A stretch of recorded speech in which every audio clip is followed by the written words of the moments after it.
उन्होंने last year के question पूछे, हाँ। नंबर पूछे मैंने कितने नंबर दिए थे। हाँ। उनके बाद उन्होंने बोला मैंने इतने दे दिए थे तो फिर वापस क्यों आए। अभी जो निगम का घोटाला आ रहा है इंदौर में बार बार, तो वो पूछा। रिसेंटली देख रहे हैं कि पेपर एकदम आसान आ रहा है, तो हमें जितने आसान प्रश्न हैं उन पे ही फोकस करना चाहिए। जो कठिन आते हैं वो तो किसी से नहीं बनेंगे। रिवीजन कीजिए और MCQ लगाइए, क्योंकि पेपर बहुत ही ईजी आने वाला है। बच्चे वहीं गलती करते हैं कि ईजी क्वेश्चन को गलत कर देते हैं।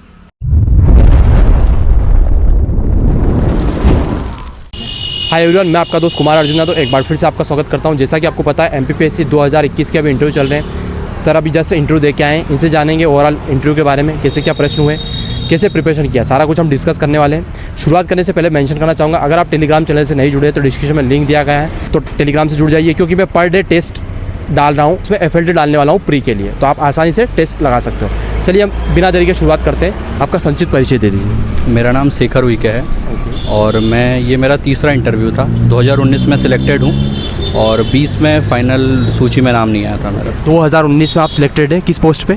मैं जिला संयोजक के पद पे कार्यरत हूँ, जनजातीय विभाग में।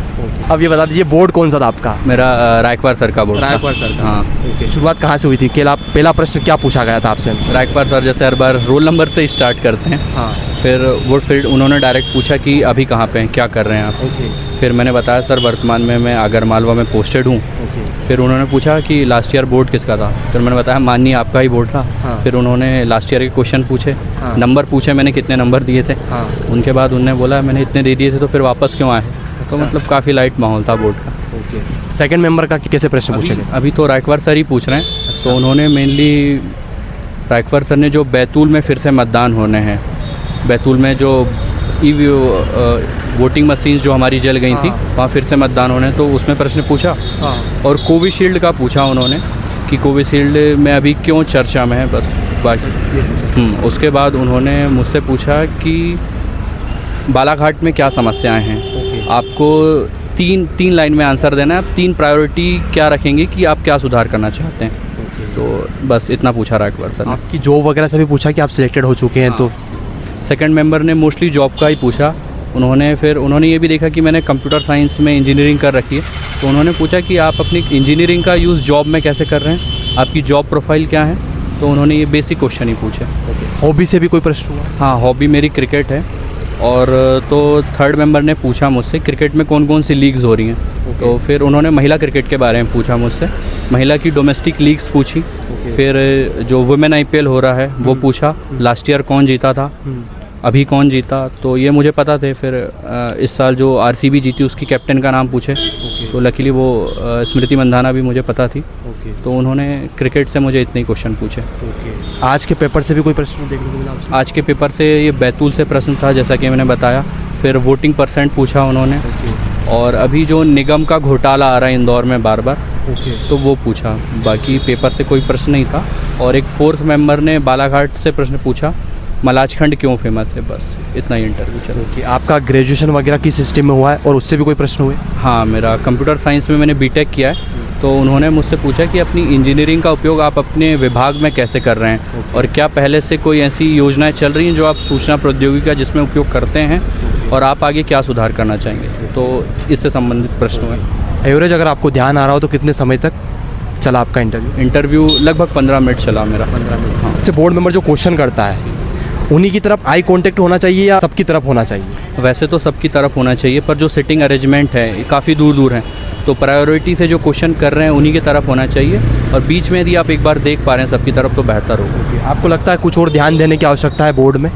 बस पेपर पढ़ के आना है, करंट में जो चल रहा है, और वहाँ माहौल बहुत ही चिल है। तो एकदम हंसते हंसते अपने आंसर दीजिए। वो भी मतलब बिल्कुल आपको टेंशन में ही लाएंगे, और कुछ ऐसे बार बार काउंटर क्वेश्चन पूछ के भी दबाव में नहीं डालते। आपने अभी तक कितने प्री और कितने मेंस दिए और कौन सा इंटरव्यू था आपका? मैंने अभी तक जो 21 तक मैंने 3 प्री 3 मेंस दे चुका हूँ, और तीनों इंटरव्यू थे मेरे। और मैंने 22 का मेंस भी दिया है, तो उसका तो रिज़ल्ट अभी नहीं आया। अभी प्री होने वाला है, क्या रणनीति होनी चाहिए आपके हिसाब से? जैसे कि अभी अपन रिसेंटली देख रहे हैं कि पेपर एकदम आसान आ रहा है, तो हमें जितने आसान प्रश्न हैं उन पे ही फोकस करना चाहिए। जो कठिन आते हैं वो तो किसी से नहीं बनेंगे। तो जो अपनी बेसिक तैयारी है, मध्य प्रदेश पढ़ना है अपन को, करंट अफेयर्स पढ़ना है, और जो जनजातीय एड हुआ है, तो आप उसमें जितना बेसिक हो सके उतना पढ़िए, रिवीजन कीजिए और MCQ लगाइए। क्योंकि पेपर बहुत ही इजी आने वाला है। बच्चे वहीं गलती करते हैं कि इजी क्वेश्चन को गलत कर देते हैं, बाकी कठिन के बारे में ज़्यादा सोच के अपनी एनर्जी लॉस कर देते हैं। आपने लगातार 3 प्री दिए, 3 मेंस दिए, 3 इंटरव्यू दिया है, क्या अप्रोच थी आपकी? मेरी अप्रोच एग्ज़ाम ओरिएंटेड रहती थी। जैसे जब प्री आ जाता था तो मैं प्री का रिवीजन करता था और साथ में देखते चलता था यदि इससे मेरा कोई मेंस का सिलेबस मैच होता है तो मैं उसके 3 मार्कर अच्छे से तैयार कर लेता था।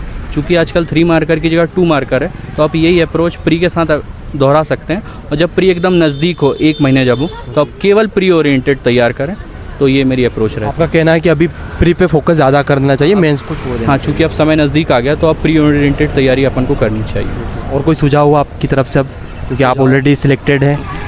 सुझाव बोर्ड मेंबर्स को देखते हुए मैं यही कहना चाहूँगा कि जितनी आपकी डैफ है वहीं से क्वेश्चन हो रहे हैं और मोस्टली क्वेश्चन करंट अफेयर से हो रहे हैं, तो आप अपने आप को एकदम मोटिवेटेड रखिए और चिल रखिए। आप मतलब व्यर्थ ही खुद टेंशन ना बना के अंदर जाएं, क्योंकि बोर्ड का माहौल एकदम सरल है। Okay, thank you so much. Best विशेष कि आपका एक बार तो सिलेक्शन हो चुका है और अब अच्छी रैंक के साथ में हो। Thank you. आपको ये वीडियो कैसा लगा? कोई सुझाव हो तो कमेंट करके ज़रूर बताएं। अगर चैनल को अभी तक सब्सक्राइब नहीं किया तो सब्सक्राइब कर दीजिए, और टेलीग्राम चैनल से नहीं जुड़े हैं तो डिस्क्रिप्शन में लिंक दिया गया है, कमेंट में भी पिन कर दूंगा, वहाँ से ज्वाइन कर लीजिए। क्योंकि मैं प्री के जो टेस्ट सीरीज़ है वो पर डे डाल रहा हूँ, तो आप आसानी से टेस्ट लगा सकते हैं। Thank you so much.